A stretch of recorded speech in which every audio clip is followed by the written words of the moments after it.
Revenge with Karen. I just think we need someone more strategic in these sessions, Nolan said, not even looking at me as he clicked through the invite list and removed my name. The cursor blinked like it was mocking me. You're incredible at execution, Alice. No one's doubting that, but this call's gonna be high level. Vision stuff, you understand, right? I said nothing. Just stared at the screen where my name used to be. It vanished like a sneeze in a hurricane. One click. Gone. He turned to me, leaned against the edge of my desk like he owned the laminate, and said the line that would haunt and fuel me for the next 2 months. Try thinking like an owner sometime. Might help you get a seat at the real table.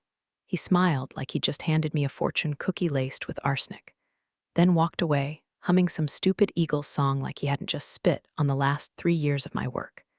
And the worst part? No one saw it. No one ever saw it. Nolan was a walking PR machine with a decent jawline and a high-performing team, my team, doing all the hard work while he soaked up credit like a leather couch soaks up ass sweat. I should have snapped, should have said something, but all I did was nod, not because I agreed, because I didn't trust my mouth to say anything that wouldn't get me walked out with a cardboard box before lunch. I sat there for a long minute, watching his name move up the Zoom invite list like a rotten cherry on top. I could already hear him using that call to pitch some half-baked roadmap with my architecture as his vision. He didn't build a single part of it. Hell, the last time he opened a debugger, he accidentally closed Slack for 2 days and blamed it on IT. And it wasn't just this call. It had been a slow drip of erasure, his fingerprints all over slide decks I created, his voice in meetings pitching ideas I'd floated in Slack, his smug nodding every time someone complimented his team's responsiveness. His team, my bloodshot eyes, my skipped lunches, my weekends of building error tracking into a system he couldn't spell the name of. Still, I didn't log off. I didn't cry. I didn't call my best friend to vent or post some cryptic quote on LinkedIn. I just minimized the calendar tab, opened a blank note, typed the words, start documenting. I didn't know exactly what yet, but I knew the line had been crossed. Not because I wasn't invited, that was just a symptom. It was his tone. That smug, patronizing, CEO in training voice he put on when he thought he was being inspirational. Think like an owner. Like I was some intern from a community college who needed a tech's pep talk to realize I had value. I didn't build the very tool we were pitching this quarter.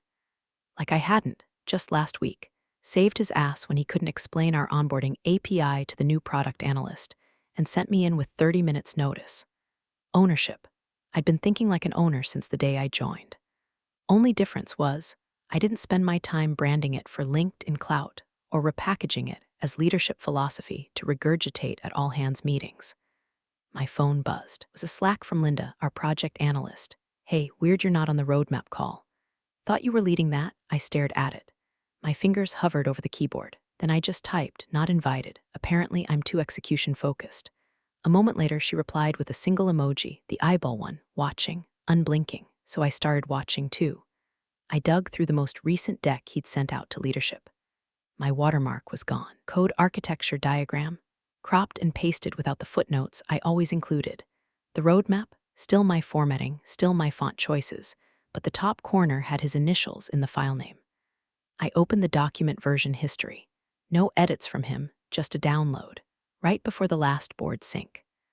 I sat very still, the kind of still where even your own breathing feels like too much movement. I saved a PDF copy of that deck and dragged it into a new folder I named simply Insurance. My jaw clenched, not out of rage, out of clarity. This wasn't anger anymore. It was documentation. It was prep. Because here's the thing about thinking like an owner, Nolan. Owners don't make noise. They make moves. The next time I saw my slide, it wasn't mine anymore. It was a Tuesday, around 4:15, witching hour when caffeine has worn off and regret starts to sneak in. I was reviewing a pitch deck that Nolan had sent out to a potential enterprise client. It was an internal forward from BizDev, just FYI. I wasn't supposed to weigh in, but I opened it anyway out of habit. That's when I saw it. Slide 7, Predictive Onboarding Architecture Proprietary Stack. At first glance, it looked familiar. Too familiar. Like deja vu wearing a fake mustache. Squinted at the diagram layout, the color palette, the structuring of bullet points. My old naming conventions were still there: phase, delta, handshake, caching, onboarding loops. No one else used those terms. Hell, I made them up. Then I saw the footer. It didn't say slide author, Liu like the version I made 2 months ago for the Eaton pitch. It said slide author, N. Kelson. I stared at it like it had called me a slur. Not only had he lifted the slide wholesale, he swapped my initials out like a dirty name tag and sent it off to potential revenue without a second thought. No edits, no acknowledgement, just the quiet, calculated erasure of everything that screamed mine. I checked the file history. He'd exported the original version from my team folder, renamed it, and moved it into his own directory. Slid it into a new deck like a card shark working a table full of sleepy drunks. I didn't confront him, not right away. I needed confirmation. Proof that this wasn't just a one-time, whoops my bad mistake. So I pulled up my original slide, the one I'd built pixel by pixel in Figma and synced to the project wiki. The version Nolan used had the same layout, but none of the margin notes I'd left. The annotations were gone. The animation timing, still clunky. I tweaked that days after the original draft. He was using version 1. That told me everything. Still, I had to hear it from him. Maybe he'd own up to it. I waited until the next morning when the office was still quiet and his ego hadn't had time to caffeinate. Hey, I said, stepping into his office. Quick question about the Sandbridge deck. He was chewing on a protein bar like it owed him money. Yeah, slide 7, the onboarding architecture. That's mine from Eaton, right? Just noticed the author tag changed. He didn't miss a beat. Didn't blink. Oh, probably a template mix-up. I pulled from a bunch of decks. You know how Google Slides is. I stood there. Right. Good catch, though, he added like he was doing me a favor. I'll clean it up next time, like this was housekeeping. Like I'd pointed out a rogue comma instead of a full-blown IP theft done in broad daylight with his name scribbled across it in Sharpie. I walked out quietly, but something had shifted in me. This wasn't an accident, wasn't sloppiness. It was a pattern, and I was only just now catching the edge of it, so I started digging. Every deck, every doc, every email I'd ever sent that might have had usable content. I ran a local search through shared drives for phrases I uniquely used, predictive loop anchors, delta flattening, asynchronous onboarding cohesion. Stuff no one else on Earth would ever say unless they'd stolen it from me. Hits, dozens. In decks with his initials, emails to product marketing. Even in a summary doc sent to the CTO where Nolan referred to our revised onboarding kernel. Hour. There was no hour. That module was my late nights, my early mornings, my debugging sessions on Christmas Eve while he was sipping hot toddies in Aspen. And now it was his name, his narrative, his career rocket fuel. But I didn't rage. I didn't send an angry Slack or request an HR review. I bought a 128 GB flash drive at lunch and started saving everything. Every version doc, every Git commit, every chat log where Nolan looped me in after the decisions had already been made using my work. I printed my own emails, marked dates, highlighted file paths, not because I planned on suing, because I planned on surviving and then winning. I started keeping a physical notebook, leather-bound, embossed with a constellation pattern, gift from my sister I never used until now. Every day I wrote down anything that smelled off, a line from Nolan in a meeting that echoed my Slack from 3 days earlier, a deck quote I knew damn well I'd drafted first. Little things, big things. And in the top corner of each page, I wrote the same 3 letters, DBL, double blind, because that's what this was now. He thought he was shadowing me, leeching off my work like a parasite with a promotion pipeline. The shadows go both ways, and I had just started watching his. I stayed until 10:42 that night. The office was mostly dark, except for the faint glow of my screen and the hum of the janitor's cart wheeling past like a ghost with keys. I was elbow deep in Nolan's quarterly presentation deck. The one he'd promised leadership was already locked. Locked, sure. If you consider math errors, inconsistent margins, a color scheme that looked like it was vomited up by a preschooler hopped on Skittles to be locked. Slide 3 customer retention figures were off by a factor of 10. Slide 9 cited a non-existent Gartner report. And Slide 12 had a quote from one of our case studies, except he'd attributed it to the wrong client. I stared at the typo, Mercer Edge instead of Mercer End. Classic Nolan. He heard it once, got close enough, and called it good. Opened the spreadsheet I'd originally created for him, clean, color-coded, formulas locked like Fort Knox, and began the ritual. Cross-reference. Correct. Re-export, paste, resize, recenter, again and again. I was the ghost in the machine, fixing his foundation while he stood on it and waved at investors like a beauty queen on a parade float. Somewhere around the fifth round of chart adjustments, a Slack ping came in from Linda, our project analyst. ETW, Nolan mentioned you on the prep call W/Pinder Ventures today. My stomach dropped, but I played it cool. Oh yeah, what for? There was a pause. I imagined her weighing whether to tell me the truth or just let me believe it was benign. He said you're great at the technical weeds but lack the broader business lens, so he handles the strategy side solo. My hands went cold. Another pause. Also said you get hyper-focused and don't always grasp enterprise priorities. Thought you should know. I didn't respond, not yet. I stared at the Slack bubble until it faded, that little ellipsis like a silent scream swallowing itself. I hadn't asked for Nolan to vouch for me. Hadn't wanted him in my corner, but I sure as hell didn't expect him to be behind my back, chipping away at my reputation while I was fixing his flaming clown car of a slide deck. That's when I opened the notebook again. This time, I started a new section. Discrepancies, external comms, 10/12 Nolan, quoted retention rate from outdated data, my correction. 10/15 reused case study quote, misattributed client facing. 10/17 Pinder Ventures call, direct mischaracterization of my role. Underneath, I wrote, narrative control equals weapon, because I was starting to see the playbook. Nolan didn't just take credit, he rewrote context. He'd whispered just enough doubt into the right ears, plant the seed that Alice was technical but difficult, smart but not quite leadership ready. And then, when I was left off the next roadmap call or board Q&A, it wasn't sabotage, it was just structure. A silent demotion by 1,000 slights. Meanwhile, he collected praise for his team's quick delivery. That was the phrase. I heard it in the hallway that week. VP of Sales, grinning as he clapped Nolan on the back. Your team really pulled this together fast. Impressive stuff. Nolan just gave one of those fake humble shrugs like he'd just finished coaching a high school debate team to nationals. Yeah, they're hustlers. I push hard, but they rise to it. I was the invisible labor force behind his manufactured legend. I wanted to throw something, scream, walk straight into the boardroom with printouts and a damn megaphone. Instead, I stayed late again. I polished the final deck. I wrote the speaker notes in his voice so he wouldn't trip over unfamiliar acronyms. I annotated his talking points with simplified examples so he wouldn't say something idiotic about predictive caching in front of a client again.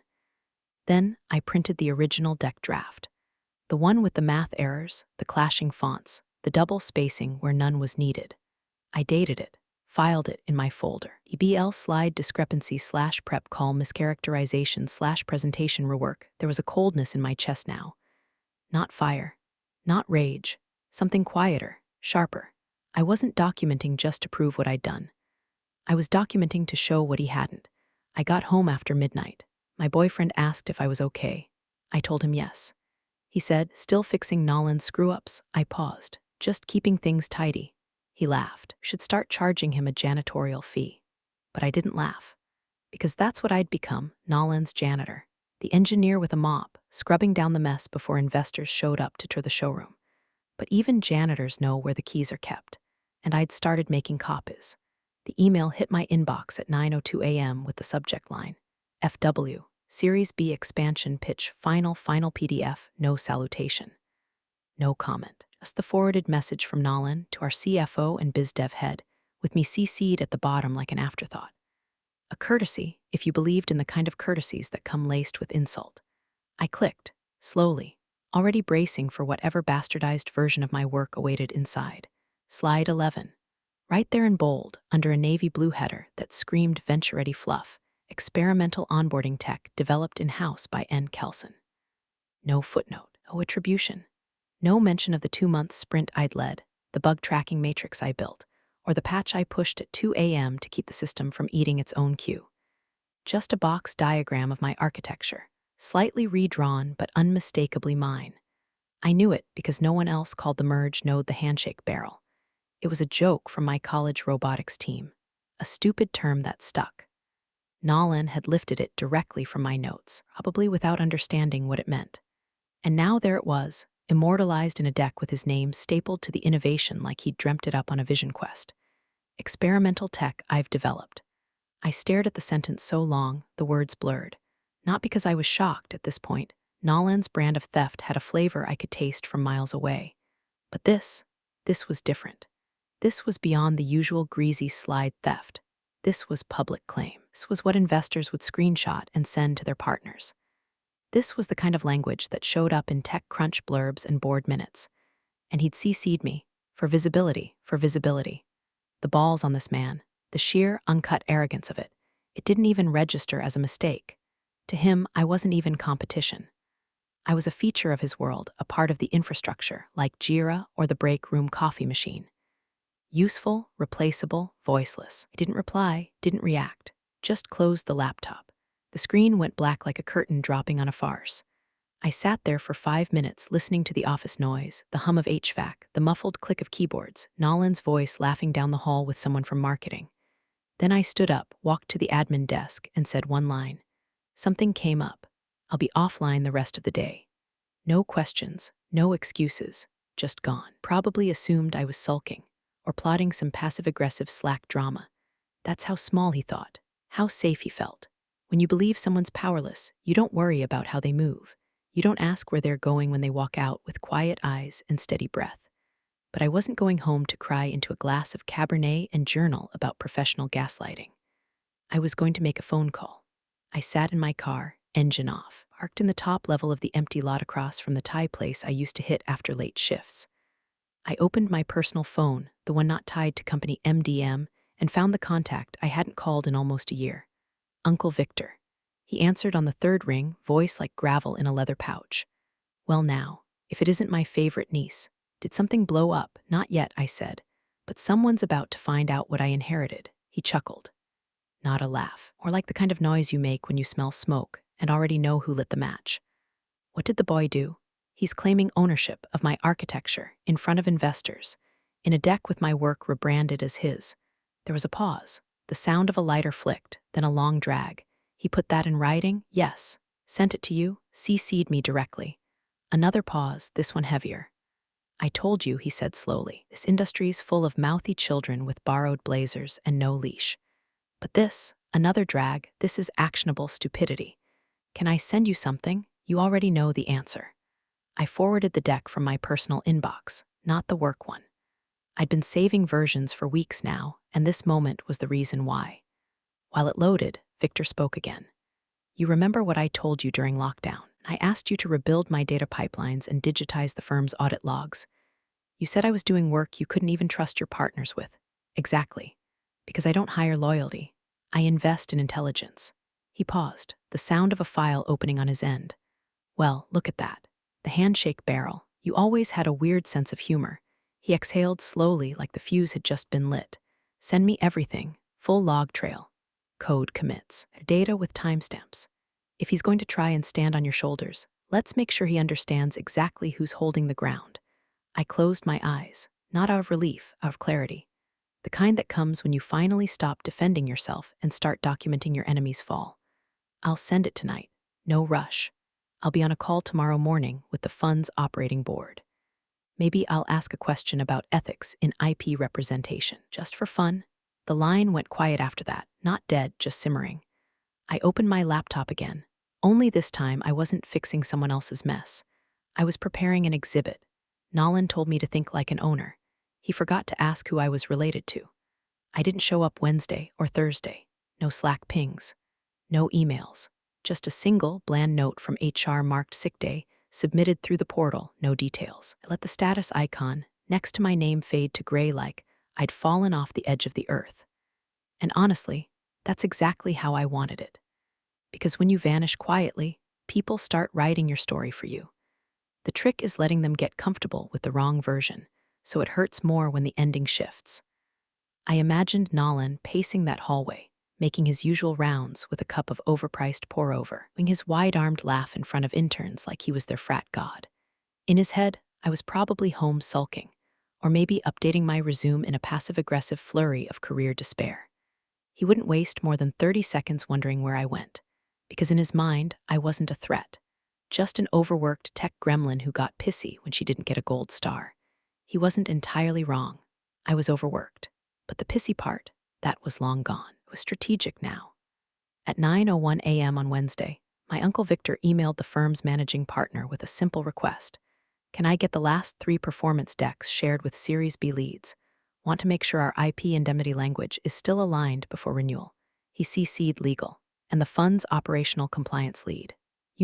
Just in case. Victor's name doesn't show up often in company communications. Not because he's detached. He's just selective. Old money doesn't scream. It doesn't even whisper. It lets people fill in the blanks and assumes the truth will eventually walk into the room wearing Italian leather and a non-disclosure agreement. He holds a 17% stake through a shell trust, one that was nearly invisible on the public cap table unless you knew which columns to squint at. The founder had brought him in during the early We Need a Life raft years, for the seed round even had a pitch doc. Back then, the company needed cash and credibility. Victor brought both. He also brought me. Back when the engineering team was still renting a WeWork, and the biggest question on the whiteboard was should we pivot to SAW. I was helping Victor digitize his firm's legacy compliance archives from a dusty backroom that still smelled like typewriter ink. I did in 6 weeks what his other consultants couldn't finish in 9 months. I never asked for cut. I just wanted the practice. That practice was paying off now. Thursday morning, I received a single encrypted file from Victor, labeled SBP Performance Deck Final Version Control Audit PDF inside, every tracked change, every email timestamp, every discrepancy between what Nolan had claimed and what I had actually delivered. Victor had his analysts crawl through the metadata like termites in a mansion. Cover slide was annotated in red. Authorship claimed by N. Kelson. Confirmed source, A. Liu. Every slide was like that. Victor's reply to me once the audit was finished was characteristically brief. Clean work, thorough, IP chain is intact on your side. Let's have some fun. I should have felt nervous, scared even. I was technically poking a bear with a bank account. But I didn't. Because Victor didn't move unless the terrain was mapped, the weather forecast was favorable. The bear was already asleep in a cage he'd welded himself. I spent Thursday compiling my own log, nothing too overt. Just a clean index of commit histories, Slack messages, emails with timestamps, all personal copies, all outside of company infrastructure.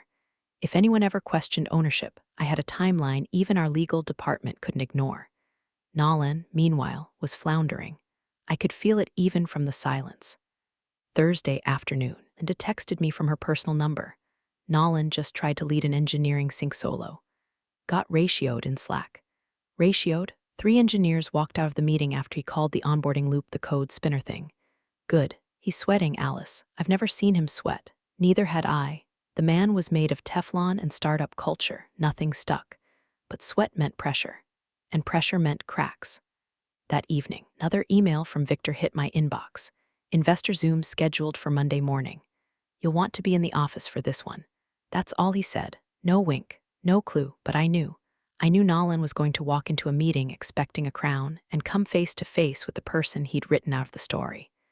Not a code monkey, not a footnote, not a ghost, an owner. He used to keep the files in old bankers' boxes, those faded gray cubes with metal handles, and the smell of cigarette smoke and antique leather. When I first walked into his office in early 2020, just after the lockdowns began, the floor was covered in them. Dozens, stacked like barricades in a war no one remembered fighting. Everything in here, he said, gesturing at the archives with a Winston clenched between 2 fingers, is worth more than some venture clowns make in a lifetime. And it's aging worse than I am.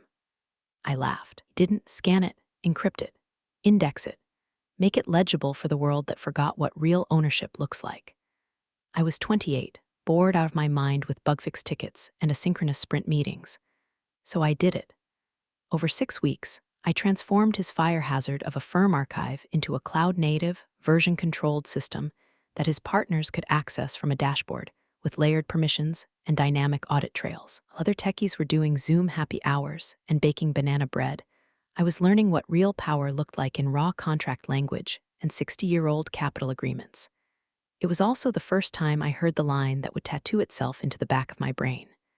Real owners don't shout, he told me one night as we cross-checked stock ledgers over takeout curry. They watch, they wait, then they move. Loud people are for show. Paperwork is what actually kills careers. I remember blinking, not quite sure if he meant it metaphorically. He didn't. 3 months later, one of his former partners tried to sell a dormant asset. Victor sent 2 notarized letters and an annotated copy of the shareholder terms. The man disappeared from the firm's history like he'd never been there. And now, 4 years later, I sat at my kitchen table, laptop open, going line by line through internal project logs while Victor listened on the other end of the call. No video. He never used video. I've got 15 instances of Nolan forwarding my work and claiming either joint authorship or sole credit, I said. At least 7 decks. 2 email threads with investor language copied directly from my architecture notes. He's not just reckless, Victor muttered. He's using your IP to pad funding materials. That's a breach. I know. That's why I've been saving everything. Every version, every timestamp. Slack exports, even tracked changes on the shared drives. And you didn't sign the IP release last year, right? No, they revised the language. I flagged it. Never agreed to the new clause. There was a pause. A quiet drag of smoke, then the clink of a glass, probably that dark bourbon he only pulled out when things were getting fun. That means you still control derivative rights on anything built from your base module, including the onboarding kernel. I do. Another silence. Not tense, strategic. You're a hell of a lot more dangerous than he thinks, Alice. Good. Let's keep it that way. He didn't laugh, just said, Monday's Zoom is confirmed. I'll do the talking. You just be present. Let them see the problem and the solution sitting in the same frame. I nodded, even though he couldn't see me. Then added, there's one more thing. I think Nolan's been telling other VCs I'm difficult. 2 heads down to handle product strategy. Perfect. Perfect. It means he's overcommitted his version of the truth. The louder he sold it, the dumber he looks when it breaks. I closed the last spreadsheet. My hand hovered over the save button for a moment before I clicked it. The folder name read, Kelson claims disputed / inside. A complete map of his theft. Gallery of arrogance preserved in metadata and track changes. I could feel something hardening inside me. Not bitterness, not even anger. Just clarity, like steel cooling in water. This wasn't just about credit anymore. It was about reclamation. Not of a slide or a deck or a feature. Of narrative. Because Nolan thought ownership meant volume, sounding confident, swaggering through meetings, owning the airspace with whiteboard bravado and secondhand quotes. But I'd learned early that ownership didn't look like noise. It looked like control. Control of version history, control of language, control of what happens when the curtain lifts and someone finally asks, wait, who actually built this? Victor didn't need to destroy Nolan. All he needed to do was give him a mic. The rest would collapse under its own fiction. And I would be standing there when it did, quiet, documented, unmoved. The office buzzed like a wasp's nest on decaf. People weren't nervous, not exactly, but they were rehearsing smiles, straightening collars, suddenly very invested in font choices and bullet point alignment. Monday's all hands was canceled to preserve focus, and a weird calm had settled over the place, like a storm no one had checked the radar for. The lead investor Zoom was set for 9:30 a.m. Tuesday. The meeting, one Nolan had been fantasizing about since his first day in a corner office he didn't earn. The lead investor, always off camera, voice only, famously private, supposedly ruthless. No one had ever seen his face. No one knew if he even paid attention to the finer points of the architecture. Nolan's entire plan hinged on that. And me, I walked in Monday morning like nothing had happened. Sick days cleared, status set to active, hair tied up. Quiet, didn't need to make a statement. I was the statement. And Nolan, with his cheap charisma and stolen war stories, didn't see the shark circling just beneath the glassy waterline of his narrative. He smiled when I came in, all sunshine and faux benevolence, like we were just 2 coworkers trying to crush Q4 together. Glad you're back, he said, clapping his hands like he ran summer camp. We've got a big one tomorrow. Investor pitch, final round. You know the drill. I nodded. He followed me back to my desk, hovering like a dog that just chewed up your shoes and wanted to be told it was still a good boy. I'm thinking we lead with onboarding. Set the tone, right? Make sure they see the platform as adaptive, scalable, proprietary, all that good stuff. I typed something into my laptop, didn't look up. Sounds like a solid opener. Exactly, he said, the word dragging on like he thought I needed convincing, especially since it's what I architected. He grinned, said it casually, but the phrase was too deliberate as I architected. A line he'd been practicing. That night, Linda told me he stayed late in the office. Alone. Practicing in the glass conference room with the blinds drawn but the lights still on. She said she passed by and heard him reciting. As I architected the onboarding flow, we leveraged predictive caching to minimize time to value. I could imagine him rehearsing hand gestures, calibrating eye contact for a webcam that didn't care. Tuesday morning arrived with surgical calm. I wore black, not in a dramatic, funeral sort of way. Just clean, uncomplicated, like I didn't need to try hard to belong in a room where consequences finally arrived. At 9:14 a.m., I stepped into the conference room where the team was already logging into the Zoom call. Nolan was at the head of the table, crisp white shirt, new haircut, and that bounce in his knee he always had when his mouth was 2 steps ahead of his brain. "Good," he said when he saw me. "We'll lead with the architecture module. Be ready to chime in if they want to get into the weeds." I looked at him, tilted my head just slightly. "You sure you're ready for questions about the architecture?" He froze for a split second. Not long, but enough. He recovered quickly, chuckling like I'd just made a joke about his golf swing. "I've got it handled." "Cool," I said, and sat down across from him. The silence between us wasn't hostile. It was electric, like the moment before lightning hits the ground. Around us, the team ran pre-flight checks. Slide decks loaded. Call logistics confirmed. Nolan toggled between tabs like a man trying to find the perfect window to launch his empire. At 9:28, lead investor joined the Zoom. Camera off, microphone muted. Nolan exhaled once loudly and tapped a note on his laptop. "Let's make this count, people." The meeting began, and the trap, gilded, silent, and exquisitely timed, was now in motion. "Let me begin by saying how thrilled we are to walk you through the next phase of our platform evolution." Nolan beamed into the camera, his voice slick with the confidence of someone who thought the world was finally catching up to his self-image. "This team has worked tirelessly to refine the onboarding architecture, an experimental system I personally developed to drive engagement and reduce time to value across verticals." I didn't look at him. I watched the attendee list grow: 3 board members, 1 analyst from the fund, and the host name simply listed as Victor. Still camera off, still muted, just the way Nolan liked it. He went on.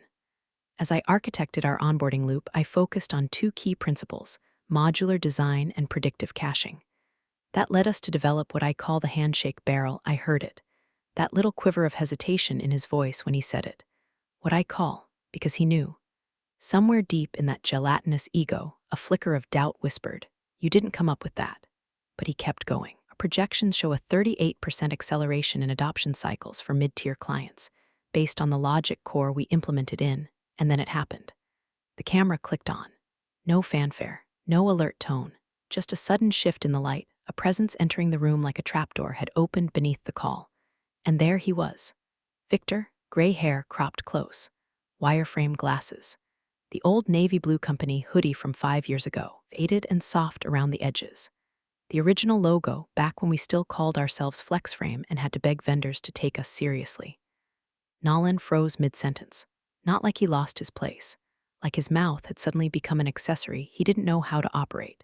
Victor leaned forward, not smiling, not angry, just present, like a judge stepping into a trial that had already been decided.